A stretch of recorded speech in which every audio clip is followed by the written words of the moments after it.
ฮัลโหลหมายสูงดังเสียงกันหรอมันเลยขอข่าวเลยมาเหตุไล่จินว่าอันว่า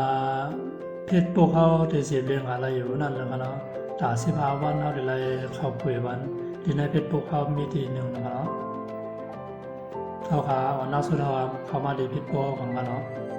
บางก็ดีน้อยบางก็ดีไม่หมดนะครับเนาะเขามาดีนานแล้วอย่างหนึ่งว่าเขาขามาเทียบที่3 ขีดที่นั่นนะครับเนาะมาเทียบตีไหนยาวกว่าเขาขามาที่ไหนยาวเขาขาก็มาเดินขึ้นขนาดเดินขึ้นขนาดเดินขึ้นนี่ละ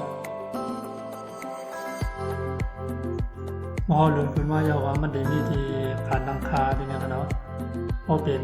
หามันก็จะเป็นหามักรอดขนาดเขาขามาเทียบตีไหนขนาดเทียบเขาขา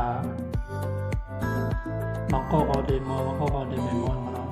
คนนั้นมอก็ดีบางรายคนนั้นมอได้เลยว่าอย่างนั้นเนาะเขาขับมาเทียบเพราะว่ามานั่นเนี่ยนะพอเขาเทียบที่หาหมักรอดเนี่ยเขามากันนะเทียบที่หาหมักรอดเนี่ยเขามาเทียบที่หาบุคคลขันตั้งค่าในขนาดเนาะเทียบเขานี่นะครับเพราะว่าเทียบเขามาอย่างนี้ว่าเขามาเทียบที่รหัสผ่านแนวครับมาเทียบที่ในขนาดนะมาเทียบที่แถว2นั่นนะครับเทียบเขามาในขนาดเนาะพอมานานในอย่างหนึ่งเขาขามาขึ้นมาเทียบแถวนั้นนี่นะครับปึ๊บนะครับนะครับของขาเนี่ยมันเด็ดกายาวนะครับนะครับเพราะว่าเขาเฮ็ดยาวมันเด็ดมีขีดใช่ไหมมันจะเลยนะครับเนาะมันเด็ดมีเหมือนนะครับแต่นั่นเลยขาเฮ็ดยาวนะครับคำพาเดมานี่แรงนี่แรงขาเดมาเฮ็ดนี่ลายมันอันเป็นไม้นะครับเนาะนั่นเลยขาเฮ็ดยาวครับเขามายาวเหมือนเขาขนาดเหมือนเขาครับการตั้งค่ายาวมาดีทางบุคคลที่มีทั้ง2 คำกันนะนี่นะไม่ได้ดีอย่างนั้นนะยาวมาแทงเป็นทางคำกันมันเขาเวลาไล่เขามานะไล่เขามาเหมือนเขายาวมาเทียบปีนาแดงนะไล่เขามาเหมือนเขาแล้ว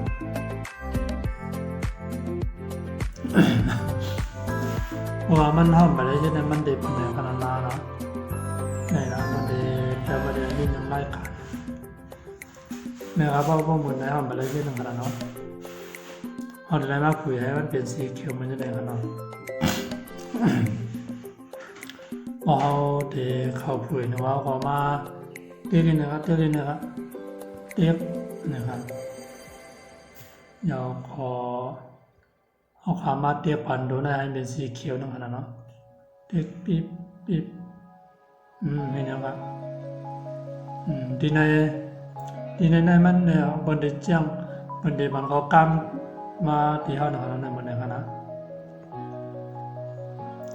ตัวเขาปุ๋ยยาวเวลาปุ๋ยในต้องนอนมาเลยนะบางก็ได้มีแถวที่นั่นเนี่ยได้มี2 แถวบางก็ได้มี3 แถวเนี่ยขนาดมันอยู่ที่ว่าในโครงเขาในมีแอปสั่งของนั่นนะเหมือนนั้นนะครับออนไลน์นั้นมีเนื้อขนาดพี่น้องเขานะได้บางของงานเนื้อพอเขาเรียกผ่านสีเขียวในแนวก็เขาก็เตรียมลายเป็นลายนี่เป็นลายมุนน้ำนั่นนะครับนะครับกำลังดีในมันดีในดิบไทยว่ามันดีไม่พบปัญหาเนี่ยว่าดีนะโอเคครับทีนี้ก็เป็นสีเขียวยาวทีนี้ก็สีเขียวยาวทีนี้ก็สีเขียวยาวนะครับเนาะการตรวจสอบความปลอดภัยนั้นไม่พบปัญหานะโอเคครับอันนี้ได้ยาวๆกันเนาะก็ไม่ทางทีนะครับเนาะอันนี้จึงว่ายืนยันตัวตนแบบ2 สั้น2 สั้นนะครับเปิดใช้งานการยืนยันตัวตนแบบ2 สั้นนะครับเพราะว่าเขาพาที่ใครยืนยัน2 สั้นแล้วก็เขาพาหรืออะไรแล้วเทียบเขาให้ไหนมั้งอะไรกันนะเทียบเขาแล้วก็เอาก็เทียบตัวไหนให้หนึ่งกันเนาะเทียบเขาหนึ่งนะ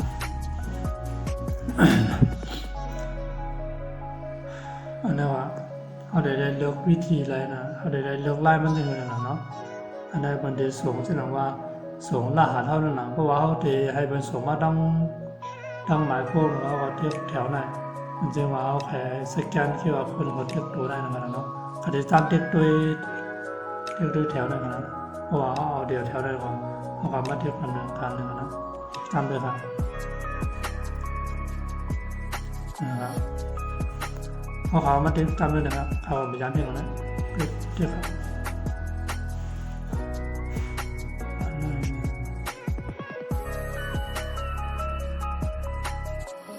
อ๋อคันที่มันน่ายืนยันนะยันเลยอะไรวะ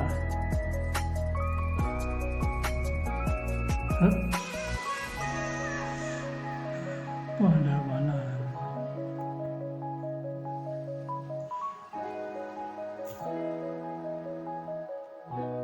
มีอะไร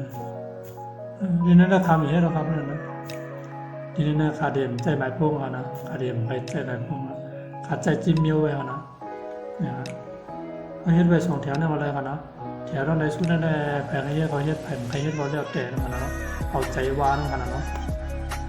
อันนั้นไว้ครับคำในวิดีโอมันดียาวกันเนาะสั่งให้ทุกคนมาเทียงกันเนาะพอเผลอดันหันดันด้วยอย่างไรพอขารัดไว้หนักว่าขึ้นดันมาด้วยด้านหลังขึ้นมานะอยากดึกมีมือบอกนะแต่จงพวกว่าหนังให้ทุกคนมาเทียงกันเนาะที่ป้อนะครับนะบายบายยกหัวด้วยมือนะ